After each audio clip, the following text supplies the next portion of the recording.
本节目由独家出行合作伙伴腾势汽车赞助播出。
That was fun.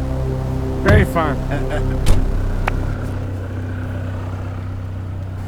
All right, that was really fun. Yeah, I got to see how this car drives on the track. And this car it's interesting. It's not a race car, but it has some good acceleration because it's an electric car. So on the straights, it was good. Yeah, and they show even the lines and so on. You could follow in a great way. Thinking that this is a GT car, I couldn't believe that a car like this can do that. Yeah. So it was pretty good. And then it's a bucket list for me to drive the track in Modena. Yeah. It's a very famous track. Yeah. So to be able to drive this track, all racers, we want to drive all the tracks around the world. Absolutely. And this one, I drove it on the simulator. I drove it in Gran Turismo, but never in real life. So I'm happy I got to drive it. Yeah, and I'm happy too to have you here in Italy and drive together. Yeah, thank you for being my lead follow car. Thank you. Thank you very much.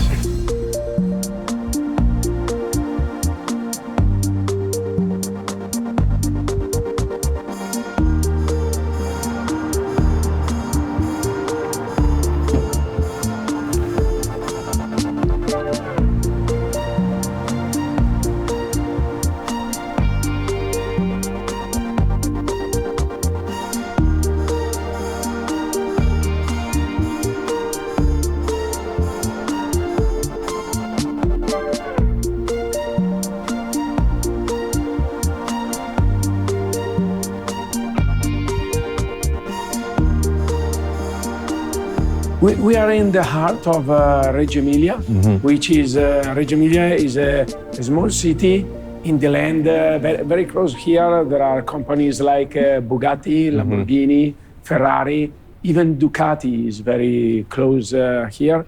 So it is a very strong history of motorsport in this area. Yeah, even many racing drivers and riders too comes from this area, like Gianni Morbidelli, former Formula One racing driver, or even the new riders in MotoGP, like even Valentino Rossi is from 100. He's from here as well. 100 kilometers far from here, very close from here, and so yes, this is a really great place. Is unique in the world. So what's so special about here that makes all the car companies come here and the racers come from here? Is there some special energy for racing here? Yes, because you can find it is the only one place in the world where you can find the history of Italy from early 1930 till now, and you can find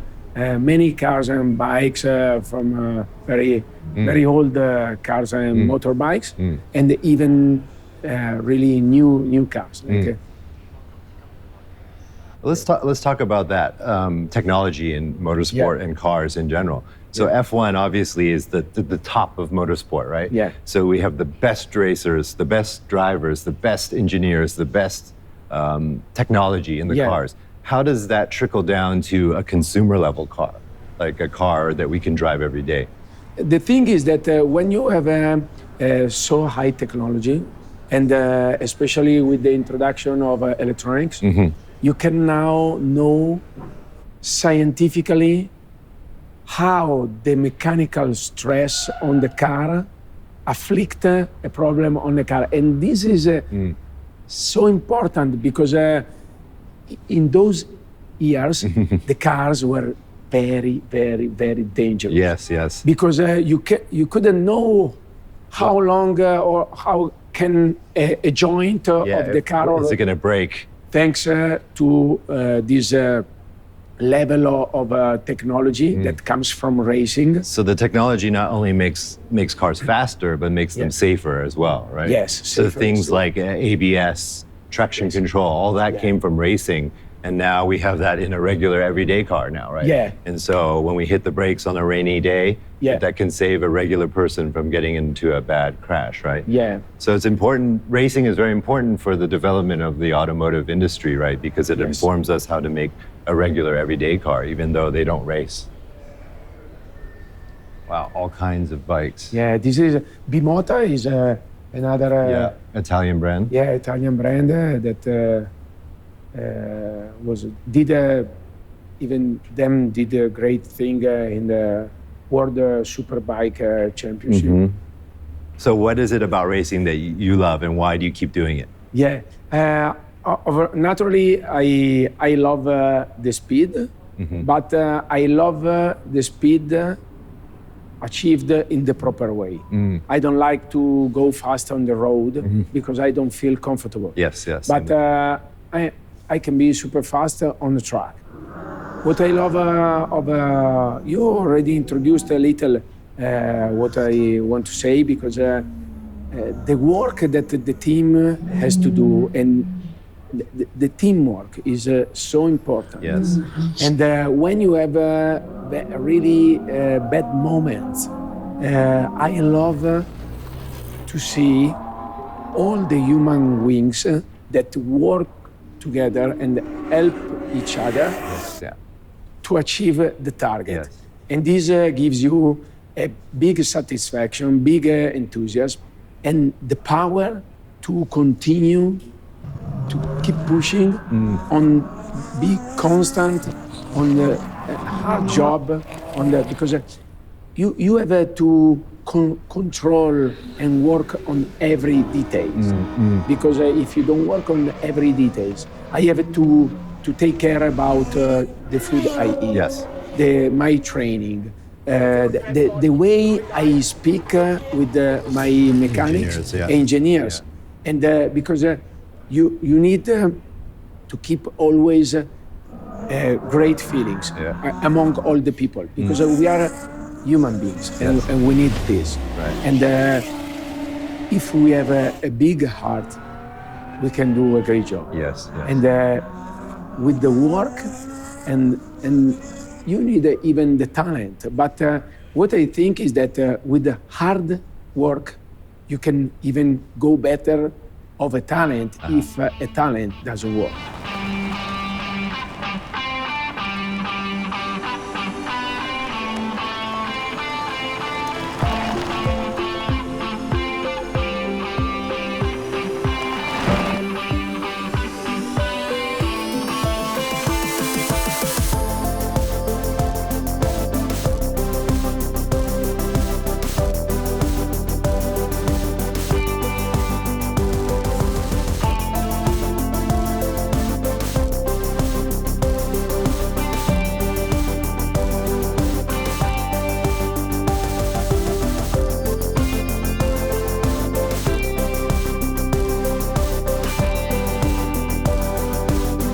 Benvenuto a Modena. This is a beautiful museum. It's a collection created by your father, right? Yes. Please tell me how it started with this brand, especially Maserati. But of course, you know, you are in Modena. And Modena is probably today the capital of the Motor Valley. You can take a compass, open with 70 kilometers of diameters, you have more or less 3,000 companies that work in the automotive world. And we have probably the most incredible and luxury car company like Ferrari, Pagani, Lamborghini, Maserati, of course. And so I think that this is the best place if you like and if you want build a luxury car or a GT car. Because we started probably in our DNA, in our history, many years ago. The nice is to tell you, once upon a time, there were a farmer with the tractors. And the farmer needs spare parts to take care of the tractors. Right. And this is the reason that everything started from to build spare parts. So from a very practical point of view Yes. Yeah. And it's funny because Enzo Ferrari told you have to think about a farmer that one half of the farmer is for work the land, but the second part is for manage and to fit and to adjust the tractor. Yes. And this is for me is incredible. And this is the reason. So we are very proud to show this passion to the people.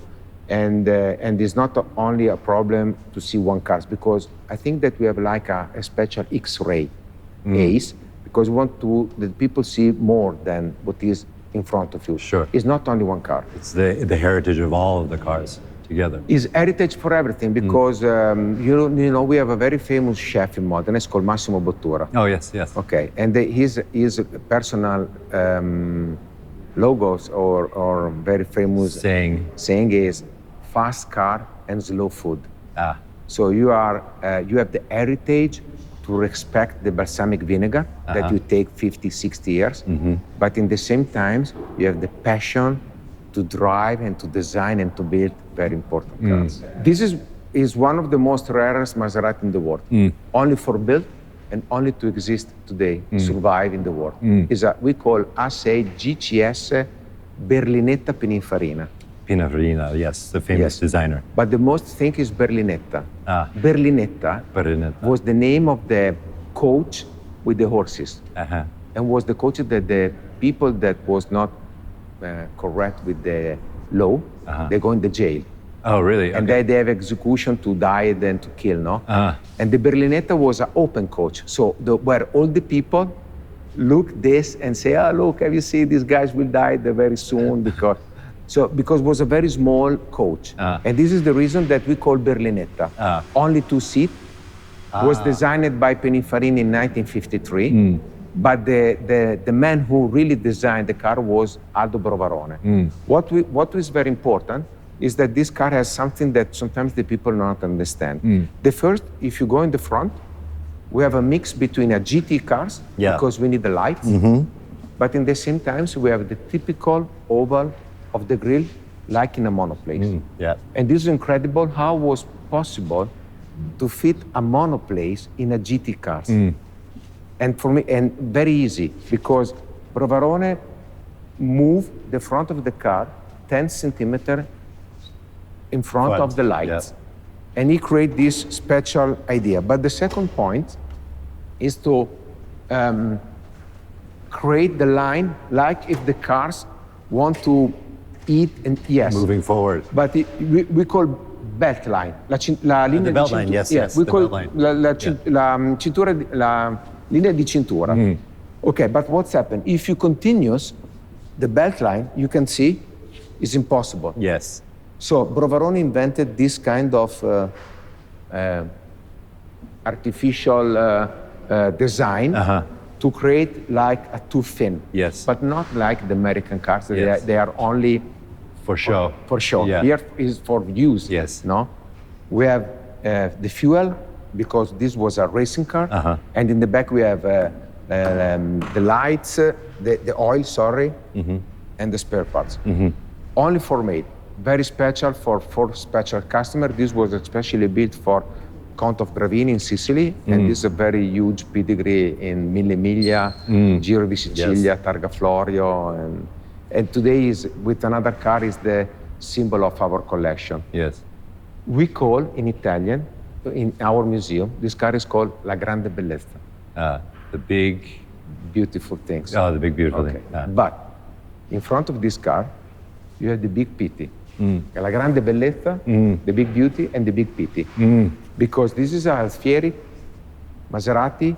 We are in 2014, only one made. This is a one-off, only one. Concept car. Is a concept car and was designed and built to promote the 100 year of the Maserati. If you have time, maybe 2 or 3 weeks to study this car, you can recognize some characteristics That are inside. Yes. Inside. Right. And you can see this car was made 11 years ago. But if you think it's very modern. Yeah, still looks great. Yes. And there are many, just a very, I tell you some secret. Okay. Because people became crazy. Yeah, the wheels are very interesting. You know why? For weight? No, because they starting from the Berlinetta. Ah, the spokes on the Berlinetta. Ah, I see. And they do the same, you know? And this is, for me, is amazing. Yeah. Just with some small details, how you can go deep in the imagination and in the design. Because the design, for me, is, especially in the car, is without limit. So it's pulling some things from the past and putting it into in the present. Yes, because today, everything is not simple, but easy. You take an iPad. Yes. And you can design. Yeah. There's no soul, no passion. No. If you behind us, we have the MC20. This car has 1,000 and 1,000 of modification because I don't like these wings. Okay, take the pen and just make a little bit. Yeah, a little. And the computer will do it all for you. Will do it. Yeah. But in this case, was totally made by pen. And there was no chance to come back or to make some modification. No, you had the chance. Yeah. Restart from zero. Yes. And was not possible. Yeah. So this is designed with soul, with heart, with passion, not just the computer, not just technology. Probably they starting with passion, of course, but there is, I don't know if it's happened to you, no? You think something, you try to write, but because it's a combination of action. Yes. Thinking, then you have to say, I need to do this kind of the line, but you don't know that in the end is exactly what you want. And this is, for me, is incredible, no? Because look the proportion of this car. Nothing is wrong. Yeah. Nothing. It's perfection. Yeah. And there was no algorithmic or no software helping you make it. Nothing. And in the same times you have to the elegance, but in the same time, it was a racing car. So this for me is incredible. Yeah, I'm a car collector also, and I like vintage cars because of the humanity that's involved in this. That you can see that it's designed by a hand. Yeah, yes. It's designed by intuition. It's designed by making. Every time that you have school here, we not try to speak about the specification of the car. Very easy. 2 liters, 6-cylinder, how many horsepower. This is not, for us, it's not important. It's very important to try to create curiosity and to say, you know why this car is here? Not because a computer or a printer or someone. Because some people, you know how many people there, probably more than 80, 90, 100 people worked to do this car. And it's amazing. Maserati has a very strong history in the GT cars. The unique difference between other company is that every time they change the coach builder. They starting with, example, Alemano, Giugiaro, Gran Turismo, Vignale, Ghia, Bertone. Yeah. So thanks by this philosophy to change, probably the good point of Maserati that every time Maserati has been in the correct moment of the car. So the car was not too old or too new. Right. But in the reason to change a lot the designer, every time Maserati has been focused to be in the exact time. So we are in 1950. You can recognize the cars from the 1950. No? This is the 5000 GT, only 21 made. Wow, amazing. This was the idea of the Maserati drive in a luxury way. We call, in Italian is meccanica aristocratica. Meccanica aristocratica. Okay. It's something that is aristocratic, connected to the mechanic. Yes. So it's something that is very precise. Look, the colors, the interior, the chrome. Yes. So, and don't forget the luggage.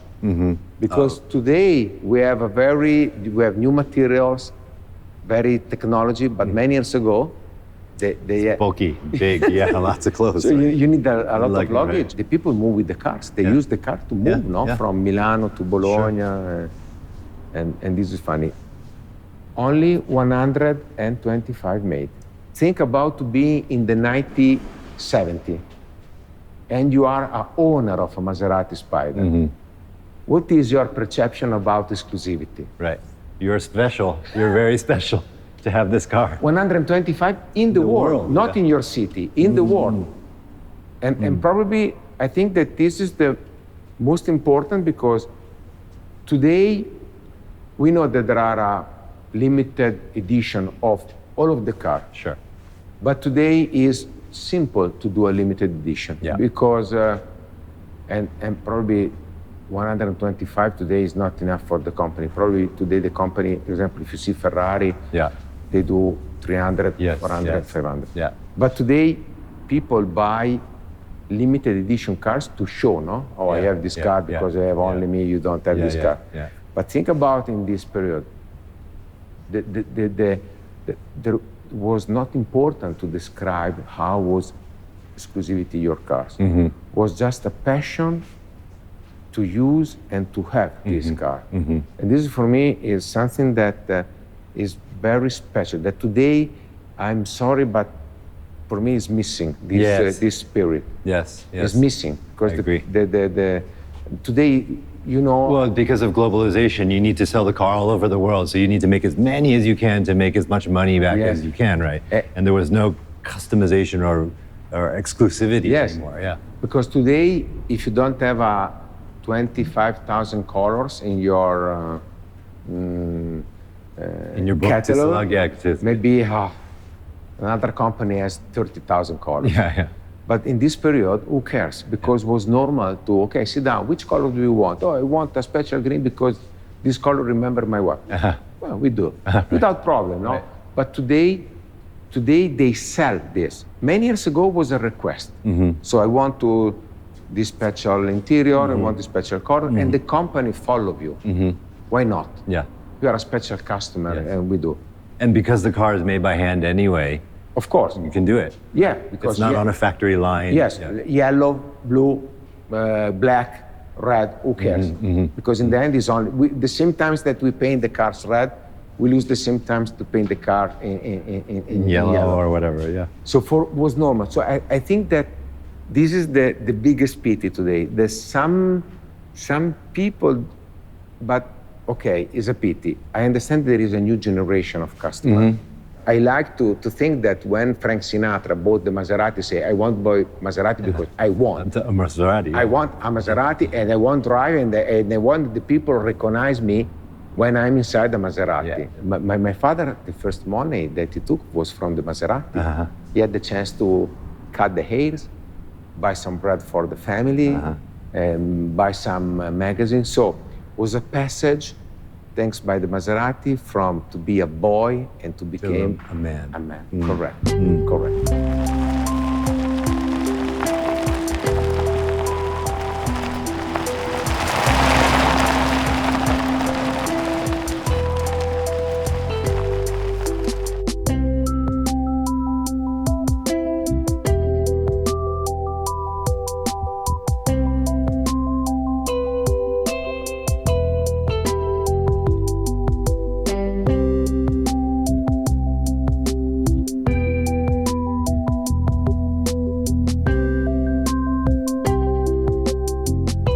Sicuramente l'esperienza molto interessante perché si riesce veramente ad apprezzare al massimo. Grazie. No.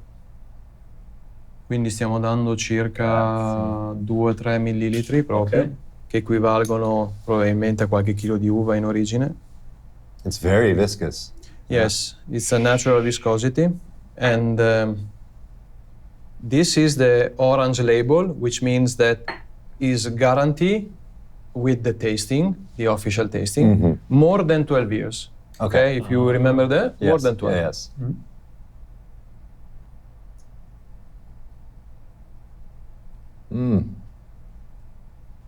It's very, very interesting because you have a sweeter part, Yes. sour, Sour, yeah. And it comes at different phases, right? very long. Boom, boom, boom, right? In this case, for example, the aftertaste recall the juniper wood a little bit, Okay. woody, like sap from the trees. Yes, yes, yes. And this is the more than 12 years. This is the silver label is more than 20 years. 20 years, wow. Yeah. Grazie.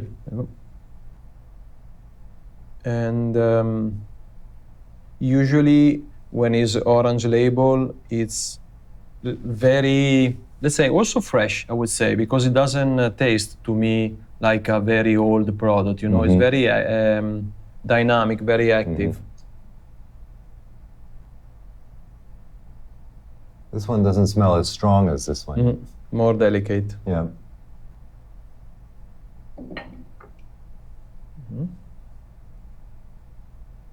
È una Oh yeah, very different.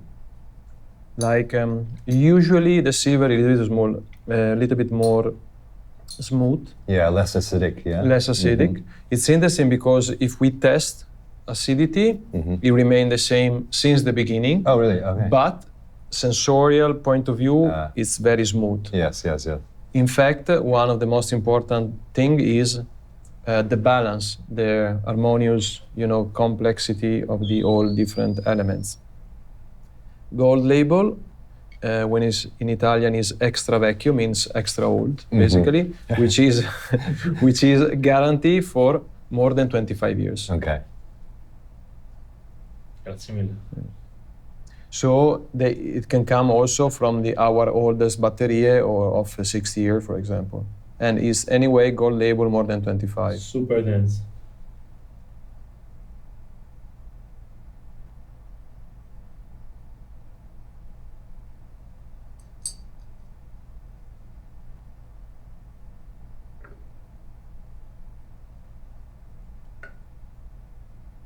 So that's why, if you think about after a long, maybe a dinner, instead of, like a grappa or whatever, Yeah, right. you can have a sip of this, and it really helps. And helps with the digestion, yeah. If we read the old documents, they say, "Oh, my back hurts. Can you give me some of that old balsamic that you have in your cellar? Because, again, my back hurts." And probably we think that, it's a perfect combination all of the different flavor, umami, sweet, sour, little bit of bitterness, etc. That probably they say it's so harmonious that can be harmonious for you as well. Sure, sure. Yeah, it's interesting because, in Chinese culture, there's a culture of vinegar also. And I think you researched it. I see your collection of vinegar here. I wonder if there's some kind of connection between the cultures between Italy and China, maybe from the Silk Road or something like that. I visited some area in China 10 years ago, and the raw material is completely different. Yes. Because we have fruits and you have cereals. Right. But the aging, of course, the fermentation, but also the aging is important. And I think that also, I visited some museum about vinegar. And again, also in China, it was used as a medicinal, old vinegar. Yeah. So it's fantastic. And I think that the connection is the time, the aging process. Right. So it's almost like a parallel development of vinegar in both cultures. Yes. So it's a real, it's a unique treasure to have such a product like this into the family. And I've seen also in China that, there are some products that are very aged and they can be really literally taste like this. So it's, let's say it's a trade union within the two, let's say, cultures. This is another great product from the area. In this case, is a 40 months Parmigiano. And 40 months. 40 months, correct. Okay. Yeah. Can you? Yes. Usually we pour few drop on top. This is our source of umami, if you think about it. Yeah. And here you have this combination of flavor that together is really, really interesting.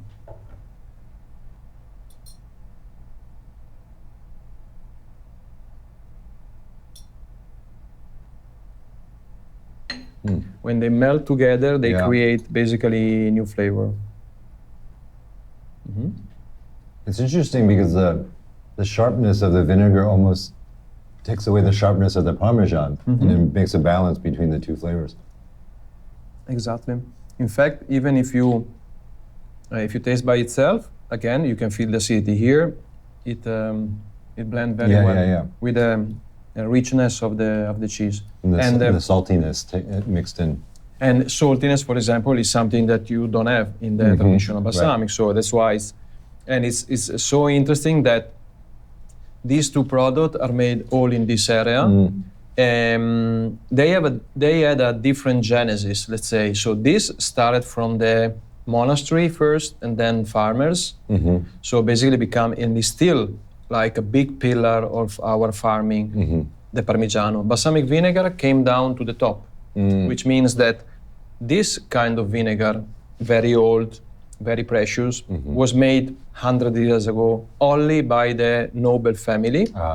And then it came coming down. And that's why basically it was never sold, never used every day. You know, it's a different origin of the product. Even if geographically come from the same area, this is into every single recipe in Italy. Yes. And while this, no. I mean, this, if you read a recipe book, you'll not see that. You don't see them, I mean, unless 50 years ago, quite recent, if you think about. While the first historical evidence of something like that, not yet called balsamico, date back to 1046. Okay, that far back. Like a precious vinegar kept in small barrel that the local king used to actually gave as a gift to the king of Germany. It's beautiful. Do you know how this whole process developed?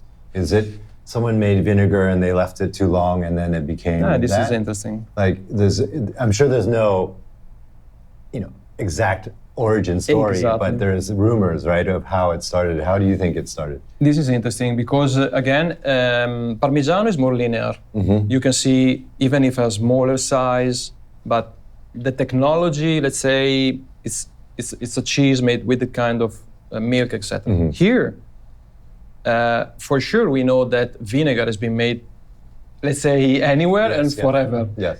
But there is a moment where there were special aged vinegar, and this is the first. So aging, it became a topic. It became the first fundamental pillar, the aging. And then reading books after 1700, etc., we understand the line of barrels and the fact that it was made of cooked grape must instead of wine. Wine. So it's not a wine vinegar. Right. It's not fermented. It's comes straight from the grape. Nowadays, it seems strange to have cooked grape must because there is no a correspondent wine from cooked grape. But there's been for centuries. So all of these parts are from the Mediterranean basin, and these are, for example, cooked wine from Spain, from Italy, etc. The only thing is that the international laws nowadays do not recognize wine from cooked grape. It's not possible. 150 years. So that's why it went out from the, let's say, from the culture, but making a vinegar of cooked grape must in this area has been always something. It's always been here, okay. Yeah. Interesting. It's always a pleasure to share this kind of tradition, and actually is part of the heritage of our family. Right. So this is obviously third generation in your family. Do you have kids? Yeah. What do they think about all this? This is amazing. We have 2 kids. One loves it, the other one hates it completely. So he cannot get into the room, right. Into the acetaia. Oh my God, it stinks. They don't love it. And the other one loves it. So I don't know, maybe. Right. One day it'll come through them. We will see. We will see. L'aceto balsamico tradizionale, la parola è importante, tradizionale in questo caso siamo a Reggio Emilia, è una DOP, parte da un solo ingrediente, solo uno, che è il mosto d'uva fresco, solo locale, che viene cotto. La cottura del mosto è una pratica che deriva dai romani, e viene poco cotto, poco, vedi che è ancora liquido. E poi dopo invece fa 2 fermentazioni, alcolica e anacetica, in questi barili. Quindi dopo questa doppia fermentazione che avviene in questi barili rovere e castagno principalmente, la fermentazione acetica è quella che dura di più, questa doppia fermentazione abbiamo detto fino a 2 anni, quindi tanto, e poi dopo va su per il lungo invecchiamento. Quindi l'invecchiamento avviene su in ambienti al naturale, in queste file di botti di legno che adesso andremo a vedere, e la produzione è molto molto piccola. Quindi si parla di poche migliaia di bottiglie da 100 ml all'anno. E può essere interessante capire nella storia, molto velocemente, si chiama balsamico perché non era usato come un condimento, era usato come un medicinale. Oh, it was a medicine before? Yes.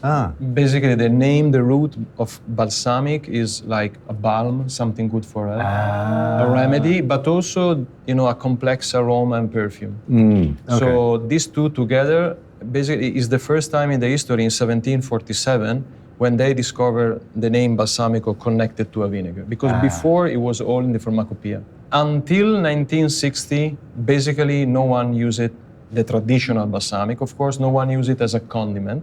And only when, the commercial production started, it became a staple for salads, etc. Yes. But this is not, the original, no, the traditional one. So only until 1960 it became for culinary Correct. use. Interesting. Correct. So in 1960 started the commercial production, and but still there are hundreds of families in Reggio Emilia and Modena that makes the tradizionale, and it's very recognizable because you can see the bottle, this shape. It means that is tradizionale, in this case from Reggio Emilia. Otherwise there is another shape for Modena. I see. Tradizionale means one ingredient and more than 12 years. Minimum. So only one ingredient? Only one ingredient. The grape juice. Organic grape juice, cooked and fermented. Instead of reducing and evaporating only 25%, like for this, you go down in cooking when it remains 20% and is a sweet syrup. In the past, it was like sugar. Exactly like honey. Like a syrup, yes. Yeah, exactly. Yes. And the last, let's say, traditional product is the same process, but apples instead of grapes. Wow. So apple juice? 100% organic apple juice, yes. And why? Because in the past, they used to mix different fruits also. In fact, there are still some family making only apple-based sweet and sour balsamic condiment.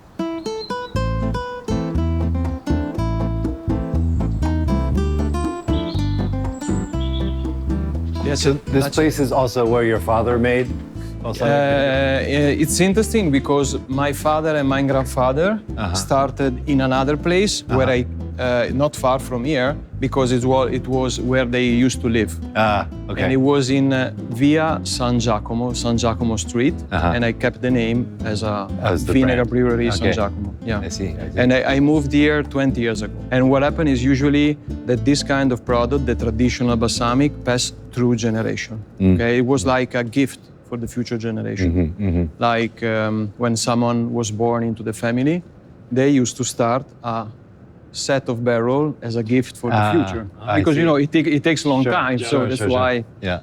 Circa si parte da circa 7-8 anni minimo, che sono qua, che sono le ultime, e poi si va su fino a oltre 55-60 anni. Ed è ancora vivo il prodotto, quindi è incredibile. Perché il metodo proprio di produzione è fatto per durare nel tempo. Si fanno questi rincalzi, che sarebbero come per dire dei refilling, dei topping up, e al barile si rincalza l'evaporazione una volta all'anno e poi si va avanti così. Because here we have to live at a seasonal temperature. Okay, this room must be, by the European laws, etc., left at seasonal temperature, which means very hot in the summer and cold in the winter. Oh, so it's okay to have different temperatures. Perfect. Oh, okay. Why we want the two different temperatures? Very hot in the summer help to evaporate.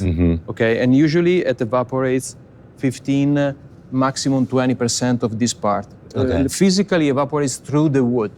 Okay. Oh, it comes through the wood. Through the wood. So you don't see. I mean, let's say the water comes out, but after 1 year, when you come back, the level is down.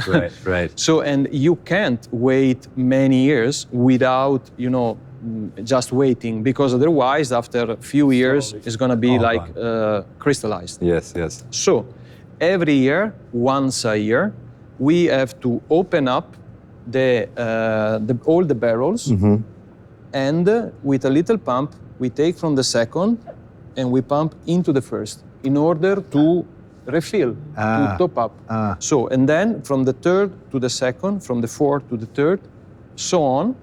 And then as soon as we get into the largest, there's going to be a reduction, of course, because we take the product, and we take the product from downstairs and we bring it there. So it's a never-ending process. Right. So it's a natural distillation process. Fantastic. In some ways, right? Yeah. It's I would say that is the right term. Is a sort of distillation by the time. And so the smell I'm smelling now is the bit of it evaporating out of the wood. It's the aroma. It's also the wood, because here there are many different kinds of woods. Juniper, chestnut, mulberry, acacia, ash, cherry wood. So all of this, and coming here in the summer is incredible, because it's like full of, actually it's very hot as well. Smells, right? Yeah. And then during the winter time, the product rests, basically, settle down and become naturally, let's say, clean, without any sediment.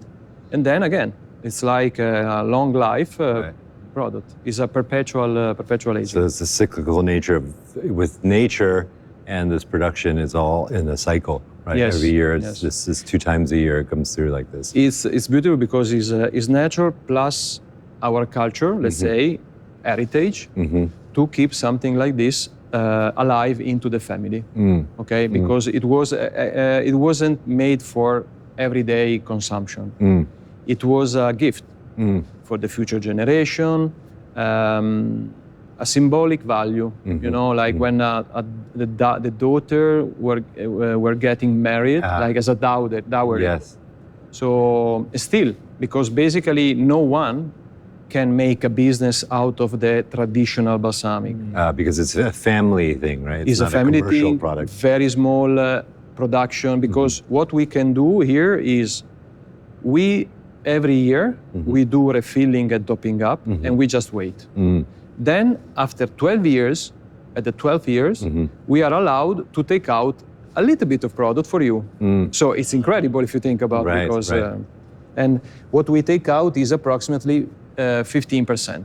That's it. And this is your production. We take it, we bring it to Reggio Emilia. There is a third-party certification company, blind taste, and only because of the score of the tasting, we get red, silver, and gold label that basically tells you minimum aging guarantee and quality. Okay.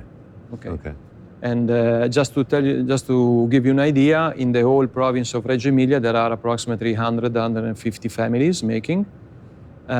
Maybe some family has only one batteria, one line, because maybe has one song. Sure. That's it. Sure. And again, nobody basically make a business out of this production. We know now that this product, because of the long aging, because of the double fermentation, have a very strong antioxidant. Okay, melanoidin. So there are compounds that basically, if you see, it's viscous. Right. Yes. And maybe many people make a confusion between, viscosity, thickness. On the market you can find some product very thick.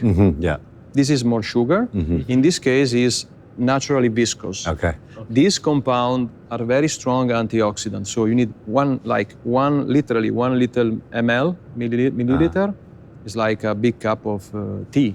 So is it like probiotics? Is like good bacteria in there? Basically, probiotic in the way that not bacteria anymore. It's only because there is no the condition for. It's not like a very lively fermented product, especially in this condition, Right. because the medium itself is very challenging, high acidity, etc. But what you can get is this kind of compound, melanoidin, very strong antioxidant, and acetic acid and gluconic acid. Are also good for your microbiome. So there is no bacteria, yeast anymore. They are all in the first part of the double fermentation. Here is more the all compounds. So the barrels in the back are very old? Yeah, some are very old. I mean, all the group over there are more than 40 and 50. The oldest are in the center over there, more than 55, 60 years. And then little by little we increase. So you grew up with these barrels? These barrels were with you growing up? So me and my brother, we have our own. Our kids, they have their own. It's, again, it's something that stays in the family. Right, right. So how do you these are traditional. These are techniques from olden times, right? And how do you protect that for the next generation? This is interesting. So I think that we should learn and actually teach them the patience, because the time is so important. So I think it's a very nice teaching some way, like, hey, we are so used to get all the things done very quickly. Yeah, fast food society, right?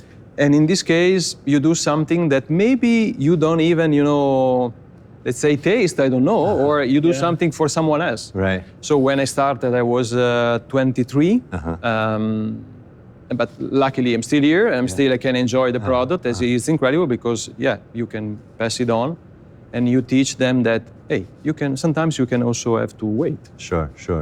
So at what point did it become commercialized for your family? Because originally you're saying it's just for families, right? Personal use. So when I took over in 1994, 95, it was only a passion like many other families. Then I say, okay, I wanted to keep it first of all alive, the production, but I realized that, again, only making this product, it wasn't possible. So that's why I developed other products. Artisanal wine vinegars. We make our own wine because we have vineyards. So we are a farm. Okay. So we make different products. Okay. And also, for example, the apple version. Yes. But we don't make the commercial product by choice, basically.